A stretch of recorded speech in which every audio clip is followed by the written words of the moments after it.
Le tout premier souvenir de la Grande Guerre dans l'Oise, c'est peut-être celui-là. Quand à la fin du mois d'août 1914, les Uhlans, ces éclaireurs de la cavalerie allemande, traversèrent les 3/4 du département pour préparer l'encerclement de l'armée française et la prise de Paris par l'ouest. Ils ne foulèrent pas la capitale. Tout au long de la Grande Guerre, l'Oise, véritable charnière des fronts nord et est et tête de pont du commandement français, ne céda jamais.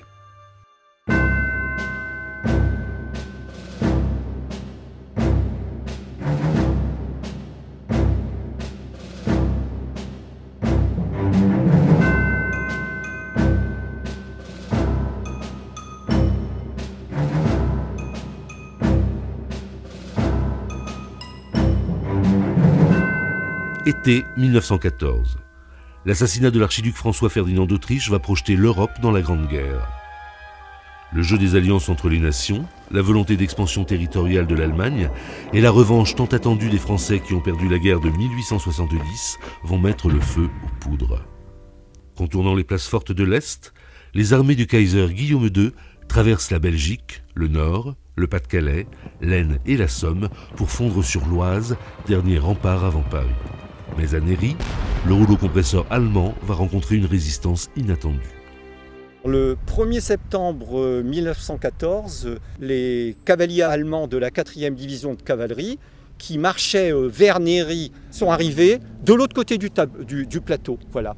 Il y a une petite ferme qui s'appelle le Plessis-Châtelain et c'est là que le commandant d'unité, le général von Garnier, a décidé d'en faire son quartier général, de donner un peu de repos aux troupes.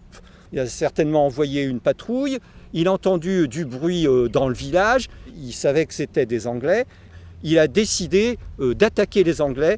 Donc il y a eu un effet de surprise. S'il n'y avait pas eu la résistance acharnée des artilleurs, donc le plan c'était de les prendre en tenaille, de les anéantir et la guerre était terminée avant Noël au bénéfice des Allemands. Ça a été une bataille emblématique. Piquées par cette résistance soudaine et hantées par le fantasme des francs-tireurs, les troupes allemandes vont incendier en représailles Lagny, Creil, Choisy-au-Bac, Senlis et martyriser leur population. À Chamant, le maire de Senlis, Eugène Audan, est exécuté sommairement avec d'autres otages. La vallée de l'Oise, parce qu'elle est navigable, parce qu'il y a des voies de chemin de fer, parce qu'il y a des routes nationales, c'est un axe direct, je dirais, vers la région parisienne. Et quand les Allemands arrivent sur le secteur de Meaux, ils arrivent dans une période difficile, puisqu'ils vont être épuisés pour beaucoup. Et là, c'est la contre-attaque française, la contre-attaque britannique. Joffre a souhaité prendre au piège les armées allemandes, et donc il a fallu trouver le moyen pour venir en aide aux troupes françaises, et ça a été la fameuse décision donc de Gallieni, qui était d'apporter les fameux taxis de la Marne à Nanteuil-le-Haudouin. Le 6 septembre, le front ne se bloque pas. On est en pleine guerre de mouvement, mais là, c'est-à-dire qu'il y a vraiment confrontation des armées. Et puis ensuite, il y a des combats qui vont succéder, qui vont suivre le repli allemand. Et ce repli, les Allemands vont le faire vers la vallée de l'Oise. Les combats vont être extrêmement violents dans le Noyonnais, parce qu'arrivent au même moment les réserves allemandes. Et donc chaque troupe va essayer de contourner l'autre par la droite. Et ce mouvement de prise par l'aile droite va se concrétiser par ce qu'on appellera quelques mois plus tard la course à la mer. Et le front va petit à petit s'installer. Mais en fait, on ne sait pas qu'on va dans une guerre de position. On est simplement en train de tenir des positions. En fait, on se rend compte véritablement qu'on est dans une guerre de position quand l'hiver va arriver, que les feuilles vont tomber et qu'il va falloir se protéger. Le front dans l'Oise, c'est une ligne sinueuse qui va de Fresnières à Autrèche. Les hommes creusent les premières tranchées et l'attente commence dans un face-à-face glacial de part et d'autre du No Man's Land. L'immobilisation va durer 30 mois. Les soldats se terrent dans les boyaux souterrains et dans les carrières. Dans l'Oise, une seule bataille va briser le calme relatif de la guerre de position. La grande idée du général Joffre, c'est de mener son offensive sur le front d'Artois. Cette bataille de Canevières, elle intervient dans un contexte particulier qui est celui des offensives du printemps 1915. Dans l'esprit des combattants, il s'agissait de percer la ligne. Dans l'esprit du commandement, il en était tout autre. Il était vraiment question de cristalliser les forces allemandes sur ce front de l'Oise pour faire en sorte qu'ils n'interviennent pas en Artois. Au matin du 6 juin 1915, quand cette bataille se déclenche, les zouaves sont tellement gonflés à bloc que dès que le bombardement cesse, ils sortent des tranchées avant même que les coups de sifflet retentissent dans les tranchées et se précipitent en avant. Il y a un phénomène tout à fait inattendu qui se produit au centre de ce saillant, c'est la marche en avant du 3e zouave qui traverse le no man's land sans coup férir, qui passe les réseaux de barbelés, qui tombe dans la première ligne allemande, qui conquiert la 2e ligne, puis la 3e, et qui arrive sur l'arrière-front allemand. Lorsque le général Nivelle se retrouve avec ce compte-rendu et cette avance, il ne sait littéralement qu'en faire. Si Nivelle a mis du temps pour réagir, les Allemands, eux, ont réagi relativement vite. Cette bataille isolée de Canevières sera le seul combat que connaîtra l'Oise pendant 30 mois. Au nord du département, les armées allemandes s'installent pour une longue et difficile occupation.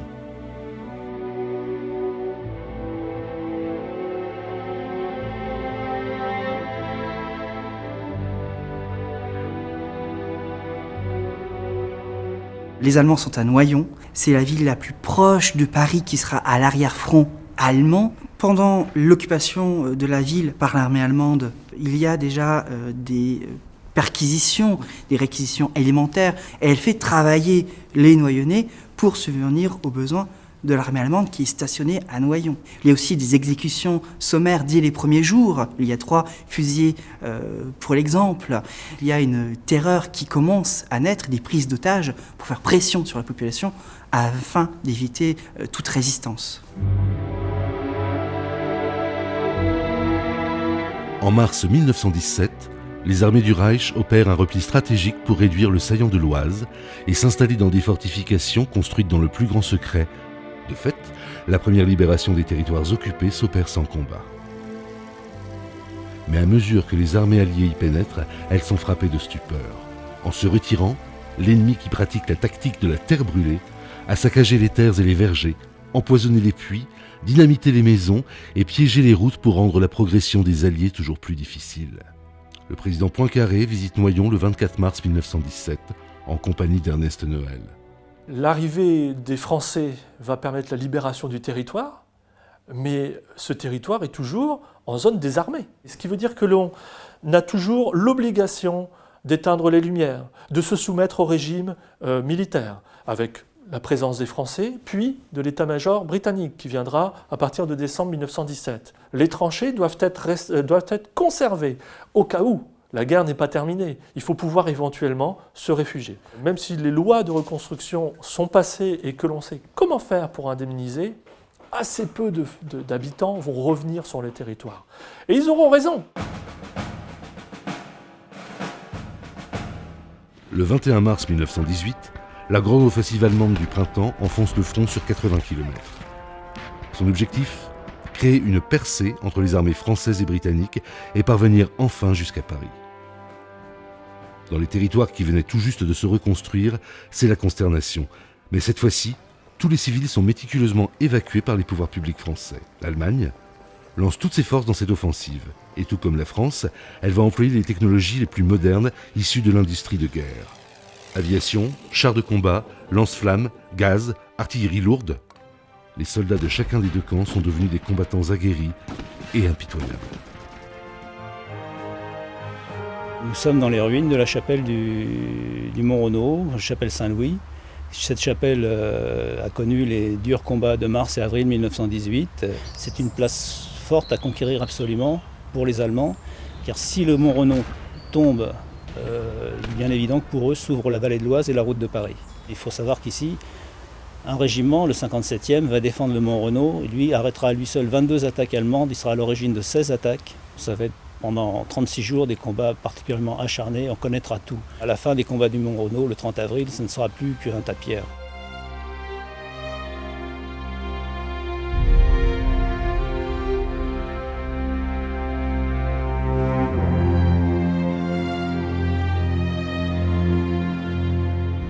Lors de l'offensive allemande du printemps 18, les Français sont au sud de la ville, sur le mont Renault, s'engagent alors à la bataille du mont Renault, où l'armée française doit effectivement bombarder Noyon, la ville détruite à 80% entre le printemps 18 et août 18. Et une destruction qui va marquer longuement la ville jusqu'à même après-guerre, après la Seconde Guerre mondiale. Au mois de juin, où les Allemands, ayant eu quelques victoires sur Villers-Cotterêts, vont vouloir rétablir un front rectiligne sur Montdidier. Et les défenseurs du mont seront obligés de descendre parce que les Allemands passent à gauche et à droite du mont Renault. Ils n'ont plus qu'une solution, c'est de redescendre s'ils ne veulent pas être encerclés.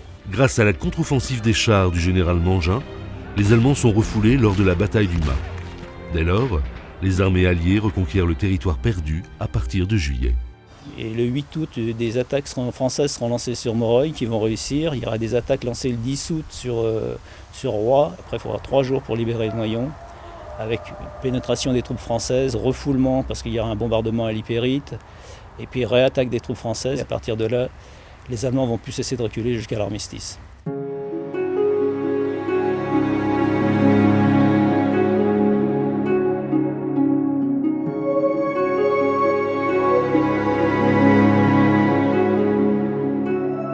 À partir du mois d'août, l'armée allemande recule, mais l'état-major interallié et Foch, en fait, prépare la victoire pour le printemps ou l'été 1919.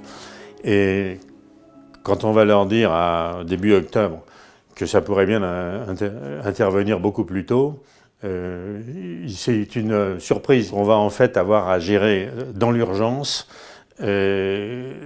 préparer un armistice dans l'urgence. Et donc les négociations vont commencer, vont durer 3 jours. On va signer le 11 novembre à 5h du matin. Et donc l'armistice va entrer en vigueur à 11h. L'armistice, c'est pas la paix, et c'est pas non plus la capitulation de l'armée allemande. C'est une suspension d'armes. Pour les gens, la guerre, c'est vraiment terminé le 11 novembre. Ce qui n'est pas le cas juridiquement, mais ça a été perçu comme ça. Bon, il y a une explosion de joie dans le monde entier. Bon, c'est vrai que cette grande guerre, 10 millions de morts, le monde n'avait jamais connu ça.